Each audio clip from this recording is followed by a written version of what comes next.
rest of the program. We've got lots of interesting questions on other subjects. Our next question comes from Oliver Damian. Thanks to Australian skateboarder Oliver Percovich's non-profit SKATE-ISTAN, skateboarding is now the #1 sport for girls in Afghanistan. It also has the highest proportion of female skateboarders in the world, simply because of a loophole in the Koran, which, unlike other sports, does not specifically prohibit skateboarding for women, maybe because it's so new.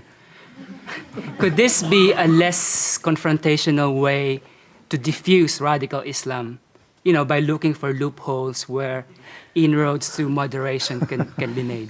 I'll start with Christina on that. We spent some time in Afghanistan.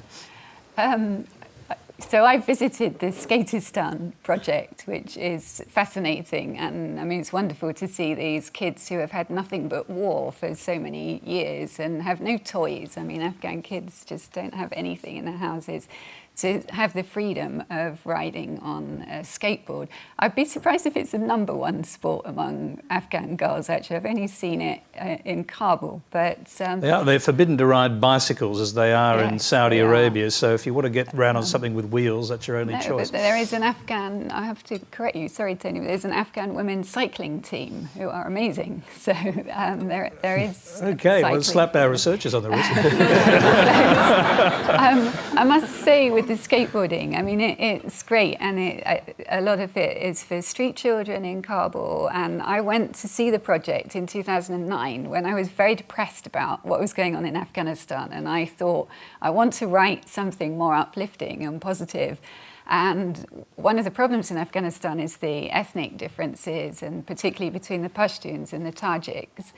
So I was told that in this project they have all sorts of people from different tribes and they all play together.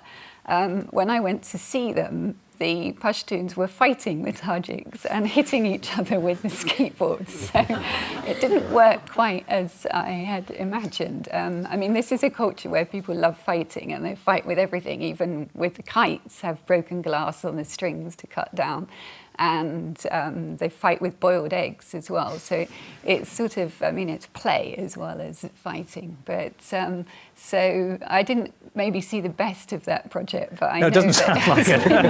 I have to admit. So just briefly on the broader question of women in Afghanistan and, if you like, in Pakistan as well, since you wrote the book about Malala, or with Malala, can you just give us briefly, if you can, your sense of what will happen, for example, when the West pulls out completely out of Afghanistan, and will that flow further into Pakistan? I feel really strongly about this because, as you probably remember, after 9/11, one of the big issues about going and taking on, removing the Taliban regime was the treatment of women, and all these promises were made by President Bush and Tony Blair and others about how women would be free in Afghanistan and they would have a new life. Now, things have certainly improved for some women in Afghanistan, and there's a lot more girls at school. There's about 2 million girls at school, whereas back in the time of 9/11, there were very few, in fact, none officially, but lots at secret schools. What I fear is, though, I mean, the situation, it's still really one of the worst places in the world to be a woman, to be honest. You probably saw that case recently, Fakunda, the 27-year-old trainee teacher who was burnt to death in Kabul.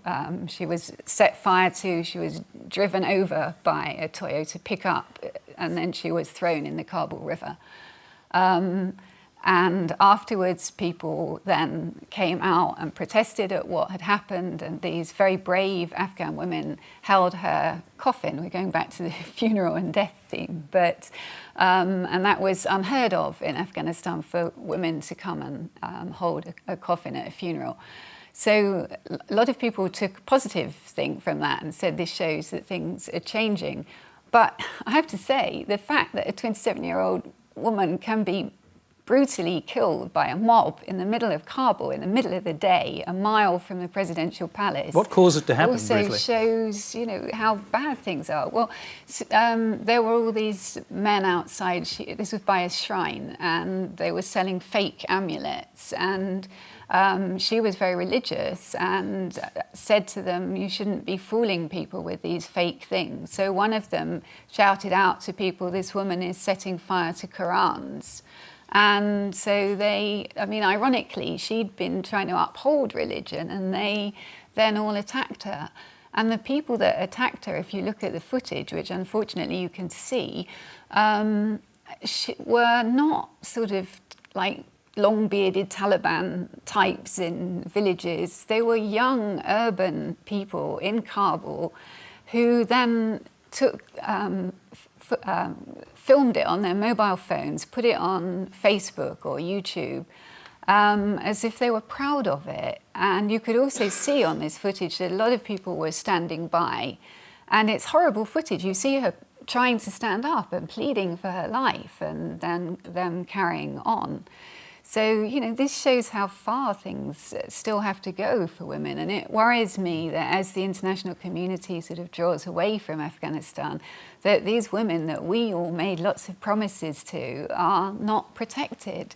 And some of the women that we used as sort of models and had at international conferences around the world and encouraged to speak out are now living in fear of their lives and are in hiding.